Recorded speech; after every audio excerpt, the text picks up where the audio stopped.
Bonjour à tous, j'espère que vous allez tous très bien. Aujourd'hui on se retrouve pour une nouvelle vidéo, la vidéo FAQ, vous l'attendiez. J'ai demandé à tout le monde de me poser des questions sur les réseaux sociaux en commentaire, j'en ai eu beaucoup. Je vais pas pouvoir répondre à toutes vos questions, mais je les ai regroupées par thème. Il y a beaucoup de questions, forcément vous en doutez, sur mon entraînement, sur la suite, etc. Donc tout ça je vais réussir à y répondre assez globalement. Et ensuite, il y a pas mal de questions qui m'ont assez surpris, je ne m'y attendais pas forcément, donc voilà, je les ai aussi mis dedans. Il y aura beaucoup de questions. La vidéo, j'espère qu'elle va durer pas trop longtemps non plus, mais une petite quinzaine, vingtaine de minutes, ça serait cool.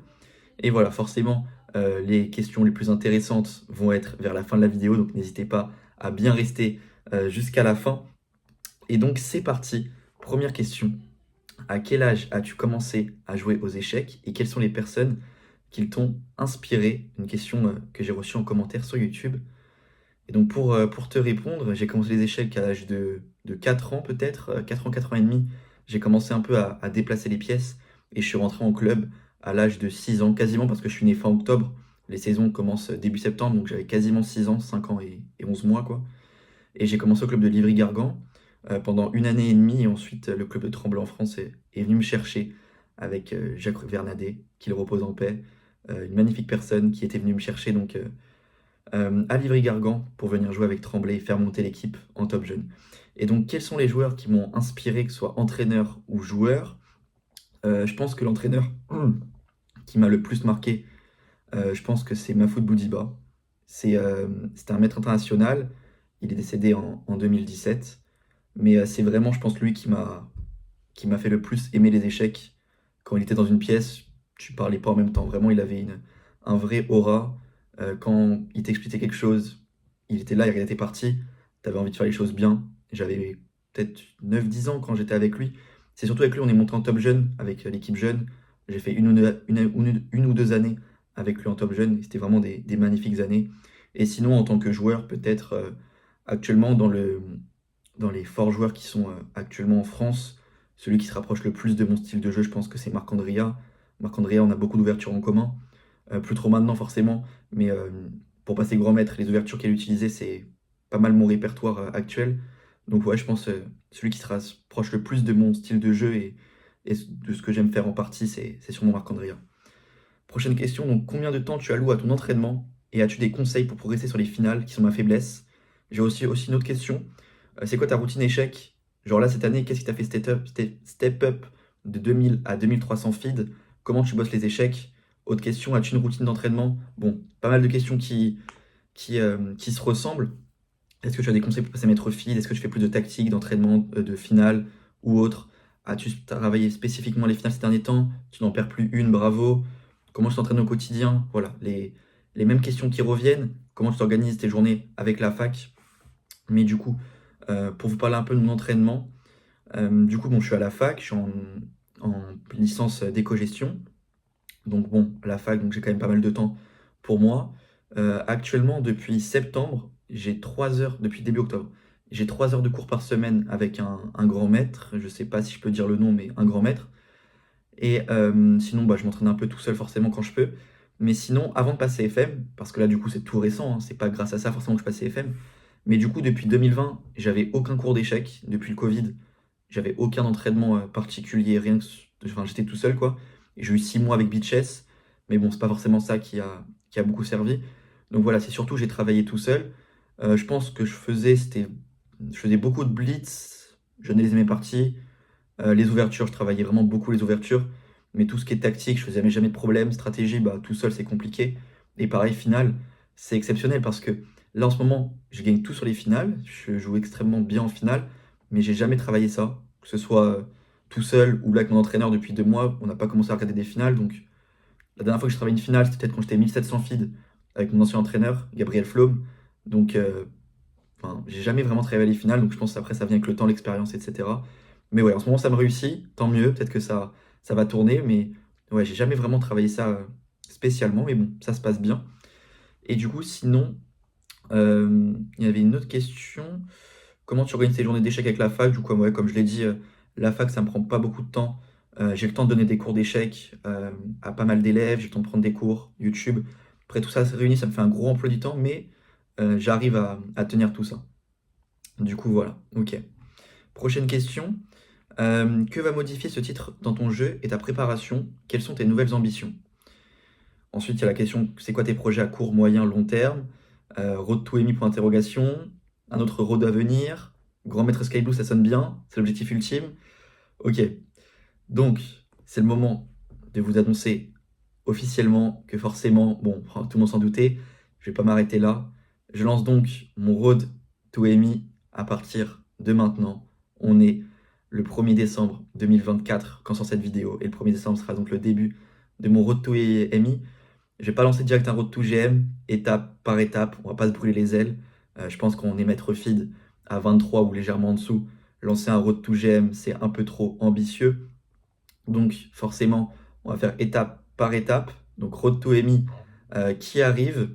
J'espère que ça va bien se passer. Je me fixe jusqu'à fin 2027, début 2028 pour le passer. En gros, je me laisse 3 ans pour passer de maître feed à maître international.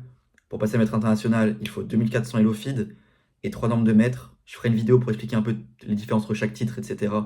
Pour que ce soit plus simple pour ceux qui ne savent pas trop c'est quoi les différences. Mais voilà, c'est l'objectif que je me fixe. Et du coup, voilà, Grand Maître Sky Blue, ça sonne bien. C'est l'objectif ultime, peut-être pas ultime, plus que Grand Maître, je veux. Maintenant, on verra ce que je peux. Mais ouais, ce serait déjà très bien d'être Grand Maître. Et du coup, que va modifier ce titre dans ton jeu et ta préparation? Dans mon jeu, pas grand-chose. Dans ma préparation, si.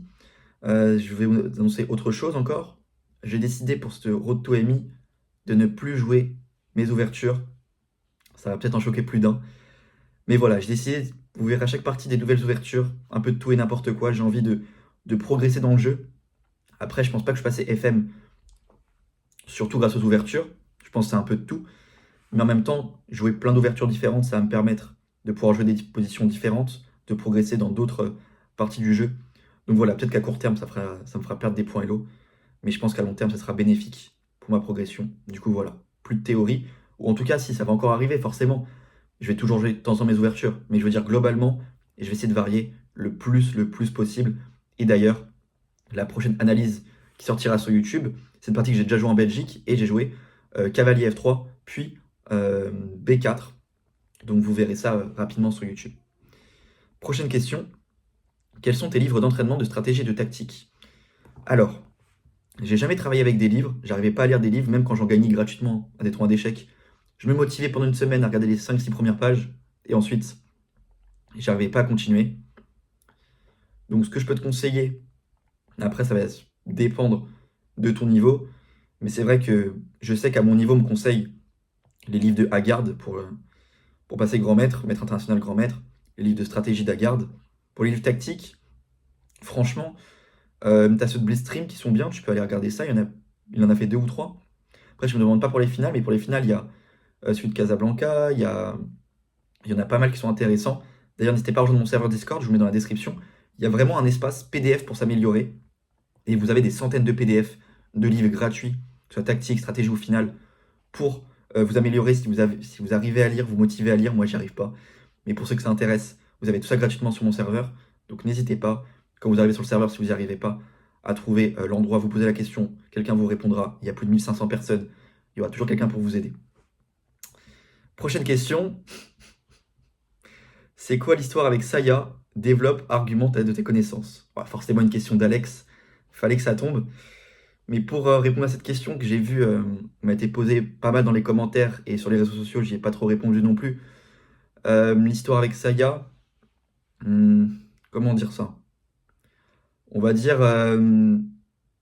qu'il a fait des choses pas à moi directement, mais des choses qui m'ont déplu et qui m'ont touché indirectement. Et du coup, ce qui a fait que je pouvais plus le côtoyer. Avant, c'était un ami à moi avant.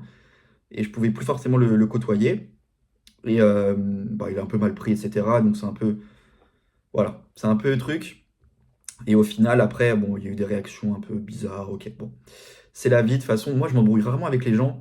Pour que je m'embrouille avec quelqu'un, c'est vraiment qu'il y a quelque chose d'abusé. Dans les échecs, je me suis embrouillé avec lui et avec un club. D'ailleurs, j'ai vu qu'il y avait une question qui revenait dessus après. On en reparlera. Mais voilà, franchement, je m'embrouille rarement. Donc pour que je m'embrouille avec quelqu'un, c'est vraiment qu'il y a des choses qui ont été limites. Ensuite, Tremblay est un club qui paye des cours avec des entraîneurs top niveau ou un club qui paye des titres? forcément, petite question de Arcaso pour que je lâche 2-3 vérités. Mais pour ceux qui n'ont pas eu l'histoire, en gros, Tremblay, c'est mon club depuis maintenant quasiment 10 ans. Et j'ai jamais rien demandé. Ça fait 4 ans que j'avais pas eu de cours particuliers alors que j'étais dans les meilleurs jeunes du club. Et depuis 2 ans, depuis un an, il y a un nouveau président. Avant, tout se passait bien. Et depuis qu'il y a ce nouveau président, il y a des petits problèmes. D'ailleurs, bon, il a été viré, donc j'espère que ça va bien repartir. Mais en gros, ce qu'il m'a répondu quand je lui ai demandé est-ce que le club me payait bien le titre de maître fid, ça coûte 40 euros, je m'en fous totalement de payer 40 euros. C'est juste sur le principe, quoi. Depuis la nuit des temps, Tremblay paye les titres. N'importe quel club, ça fait plaisir d'avoir un maître fid dans son club, tu payes les 40 euros. Carrément, non, c'est pas le joueur qui demande, enfin, c'est naturel. Et là, je lui pose la question, juste pour être sûr, enfin, je me doutais même pas qu'il allait dire non. Et là, il m'a répondu Thomas, est-ce que tu penses que Tremblay est un club qui paye des cours avec des entraîneurs de top niveau ou un club qui paye des titres? Donc, forcément, quand j'ai vu ça, j'étais très énervé. Mais après, voilà, bon. C'est pour ça que ça vient d'ici, mais ouais, du coup, ça m'avait un peu fait chier. Mais bon, ok, je parie les 40 euros, je m'en fous totalement. C'est pas ça, c'est surtout sur le principe. Mais ok. Question sur Discord, pareil. Tu comptes faire prof dans ton club plus tard?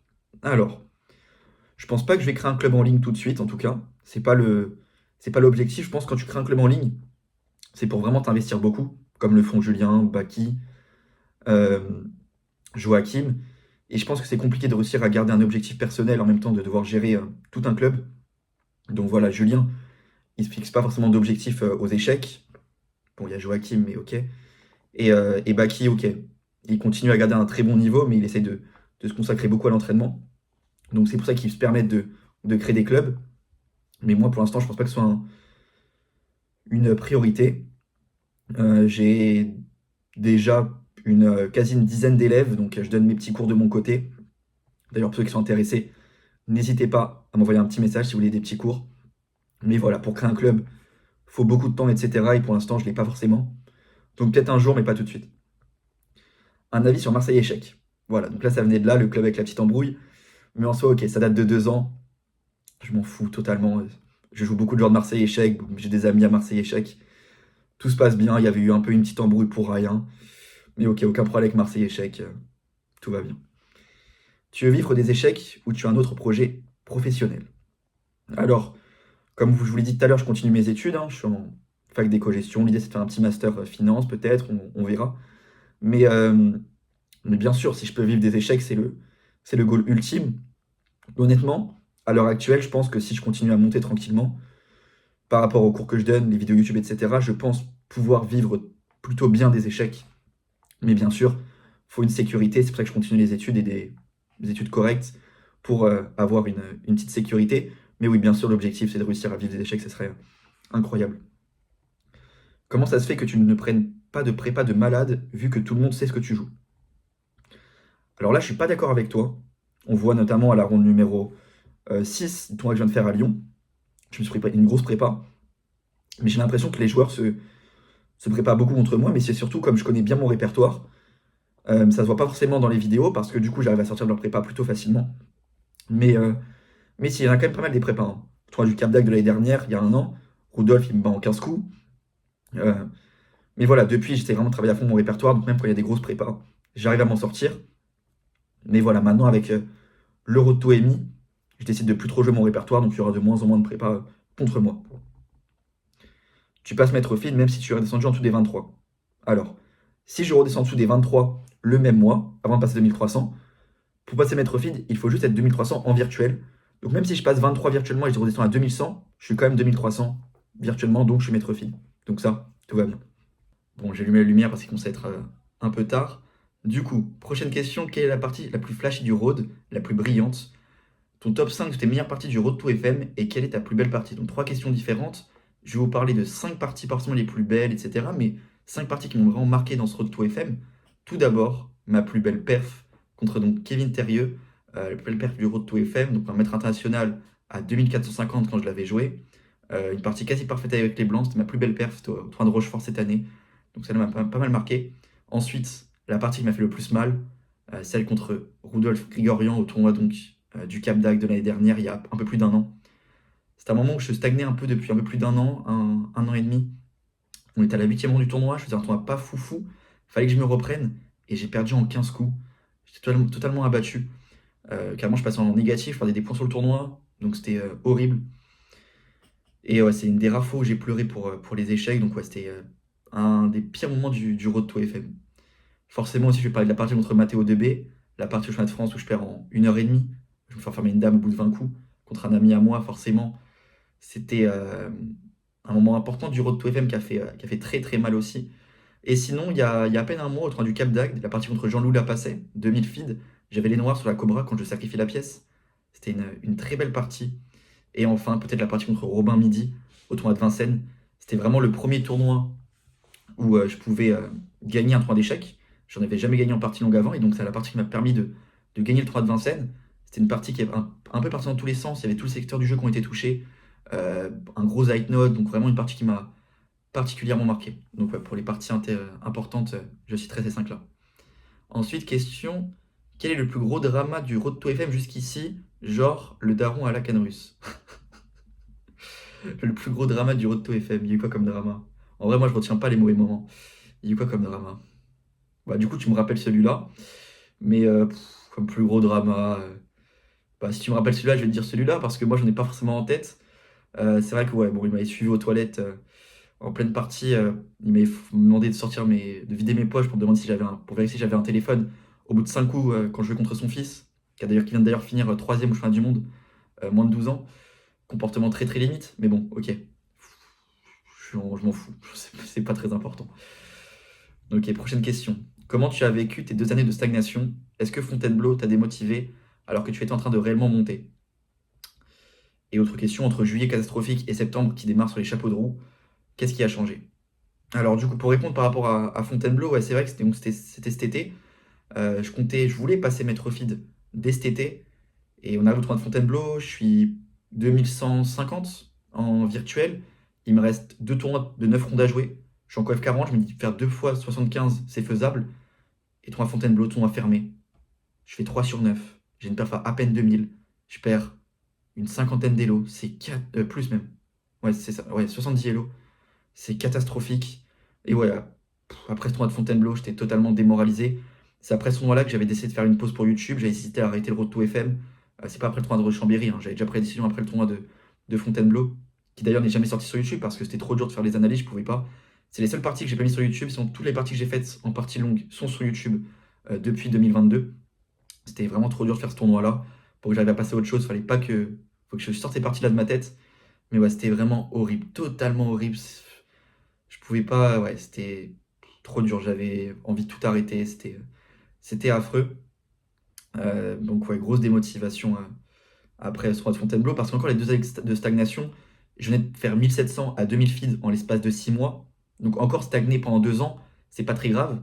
Mais c'est surtout ouais, cet été-là avec Fontainebleau, alors que je voulais passer FM, ça a été vraiment très très dur. Et du coup, entre juillet catastrophique avec ce tournoi à Fontainebleau et donc je passe maître feed en novembre, bah du coup j'ai fait une petite pause pendant le mois d'août. Je suis parti en vacances avec ma famille, avec mes amis. J'ai totalement lâché les échecs. Je suis revenu en septembre et j'ai repris. Euh, j'ai rien fait de spécial en plus, mais ok, des fois, juste tu fais rien, tu penses à autre chose, tu reviens. Il faut juste un petit déclic et d'un coup, c'est reparti et ça s'est très très bien passé. Donc voilà, de la chance, un déclic, je sais pas. En tout cas, c'est cool. Quel conseil pour passer 2000 feeds? Pour passer 2000, bah franchement, c'est un peu comme à tous les niveaux, hein. Voilà, bien commencer à avoir un répertoire solide, essayer de varier un peu les ouvertures, ne pas avoir qu'un seul répertoire pour éviter de te faire fixer sur ton répertoire si tu as des parties dans la base, travailler la tactique, essayer de, si tu peux, te le permettre, de trouver un petit entraîneur pour qu'il t'aide, parce que tout seul, c'est jamais facile, même si moi je l'ai fait, mais bon, c'est plus chiant, c'est mieux d'être accompagné. Mais voilà, après tout ça, je dis ça, mais moi j'ai rien fait de tout ça, donc chacun fait comme il peut, chacun fait comme il le sent. Mais on va dire, globalement, la meilleure méthode c'est de faire ça, mais moi c'est pas forcément ce que j'ai fait. Comment fais-tu pour gérer ton stress lors des compétitions officielles? Lors des compétitions officielles, franchement, je suis pas trop stressé. J'étais stressé quand je m'étais fixé le Road to FM pour la fin de l'été. Là, j'ai eu du stress, mais sinon, moi j'y vais tout le temps en détente, hein, pas de pression. Si ça se passe bien, ça se passe bien. Si ça se passe mal, ça se passe mal. Ça se passera bien à un autre moment, mais Tu joues pas la Coupe du Monde, hein, tout va bien, donc pas besoin de stresser pour des petits points Elo, franchement. Encore si c'est un tournoi très important, championnat de France, etc., peut y avoir du stress, mais en général, chill. Est-ce que les méchantes, est-ce que les méchantes soirées t'ont empêché de passer FM plus tôt d'après toi? Je pense pas, non. J'ai essayé de limiter les soirées avant les tournois, et même quand je le faisais, c'est pas parce qu'il y a une nuit où t'as dormi 2 3 heures en moins que d'un coup tu passes de valoir 23 à valoir 21. Non, je pense. Je suis passé FM quand je vais à la FM, c'est tout, hein. Franchement, c'est pas les petits. Des fois, tu joues en étant malade, des fois, tu joues en étant fatigué, des fois, tu joues en ne connaissant pas l'ouverture. Bah, voilà, forcément, il y a des petits points négatifs qui peuvent arriver. Si tu veux, tu monteras ton classement. Tu peux pas tout faire bien, forcément. Mais ok, je pense pas que ça m'a empêché de passer FM plus tôt. Je suis passé quand je le pouvais, c'est tout. As-tu des gros concepts qui arrivent sur la chaîne? Bah là, déjà fin 2024, donc du coup, je vais continuer à vous faire des petites analyses de mes parties, des blitz qui vont arriver. Et pour début 2025, donc entre début 2025 et le championnat de France jeune, fin avril, début mai, je vais très peu jouer. Parce que pendant les vacances de février, je vais essayer de faire une pause, de ne pas faire de tournoi, de me reposer, un peu comme j'ai fait pendant le mois d'août. Ça, on en reparlera. Mais du coup, il n'y aura pas forcément énormément de parties. Entre genre le 1er janvier et le 25 avril, il y aura peut-être genre 20 parties longues. Donc c'est très peu par rapport à ce que je fais d'habitude. Donc il y aura beaucoup moins de vidéos par rapport aux analyses. Donc ce que j'ai prévu, c'est de vous faire des parties dans des bars, comme je l'ai fait dans les 3 parties de Blitz, etc. Comme ce que vous aimez, j'ai l'impression que ça marche plutôt bien. Et sinon, il y aura la suite de la théorie des ouvertures. Donc il y a eu la première partie en 2022-2023. La théorie des ouvertures, on va avoir de nouvelles ouvertures pour que vous puissiez vous épanouir dans votre répertoire. Et sinon, j'ai d'autres petites idées qui vont arriver rapidement. Je ne peux pas forcément vous dire maintenant, des concepts à plusieurs aussi qui arrivent. Et sinon, voilà, c'est la fin de la FAQ. J'ai d'autres choses à vous dire, à vous annoncer. Premièrement, je vais jouer pour la première fois le top 16 pour cette année, donc en 2025. Mon club m'a proposé de venir faire des parties en top 16. Je ne pourrai pas toutes les jouer, comme je vais aussi jouer en N1. Je suis capitaine de la N1. Mais je vais jouer des parties en top 16. Donc c'est juste exceptionnel. C'est la première division française par équipe. L'année dernière, il y a des joueurs comme Maxime Vachier-Lagrave, Eric Gaisy, Goukesh, bref, tous les meilleurs joueurs du monde y sont. Donc forcément, je ne jouerai pas au premier échiquier, mais je vais pouvoir jouer contre des très forts joueurs, sûrement des grands maîtres à quasi toutes les parties. Donc voilà, ça va être hyper cool. Ça aura lieu fin mai 2025. Ensuite, autre chose à vous annoncer, forcément, je suis maître fit, j'en sais un road to MI. Forcément, ça va avec quoi? Ça va avec tournoi à normes. Le problème en France, c'est qu'il y a très peu de tournois à normes. Donc là, actuellement, je suis en train de me renseigner pour des tournois à normes à l'étranger. J'en ai déjà trouvé plusieurs. Le problème, c'est que j'en avais un en Tchéquie début janvier. C'était très rapidement, mais ça colle pas avec mes partiels de mi-semestre, donc je pourrais pas le faire. J'en avais aussi trouvé un à Budapest, celui qu'a fait Joachim. Mais le problème, c'est que ça tombe pendant un week-end de National 1 et je vais pas lâcher l'équipe. Il faut que je les aide à se maintenir en N1. Et voilà, je vais essayer de me renseigner un peu. Il y a aussi le chemin d'Europe en Roumanie individuel en 2025 qui aura lieu donc en mars, qui dure 2 semaines. Et je vais essayer de voir si je peux le faire. C'est compliqué de réussir à tout caler, mais je vais essayer de me renseigner. Sinon, comme je vous l'ai dit, maintenant je prends 3 heures de cours par semaine avec un grand maître. Donc je suis plus tout seul pour ce road to MI. Et donc, dernier objectif, donc le road to MI avant 2028, mais le plus gros objectif que je me fixe pour cette année 2025, c'est pas le road to MI. Vraiment, l'échéance la plus importante, c'est le championnat de France jeune 2025, fin avril, début mai. J'ai jamais réussi à faire mieux qu'un 6e ex aequo ou qu'une 10e place à la place. J'ai jamais fait un top 5, j'ai jamais fait quoi que ce soit dans un championnat de France qui était glorieux. Mais cette année, je pense que j'ai quelque chose à faire. À l'heure où on se parle, je suis 7e français en termes d'élo, moins de 20 ans. Donc je pense pouvoir viser euh, le podium cette année au championnat de France. Ça va être une échéance très importante. Je vais tout donner pour y arriver. C'est aussi pour ça que je fais une pause en février. Pas de tournoi. Je vais vraiment me focus sur ma préparation. Avoir un très très bon répertoire, très varié. M'entraîner à fond. Et on se verra au championnat de France 2025 pour aller viser le podium. Et voilà. J'espère qu'en tout cas cette vidéo FAQ vous aura plu. Ça dure environ 25 minutes. J'espère que j'aurai réussi à répondre à toutes vos questions éventuelles. N'hésitez pas à me dire en commentaire ce que vous avez pensé de la vidéo. Et nous on se retrouve très prochainement pour la suite. Le Road to MI, ça commence très bientôt. Allez, à bientôt.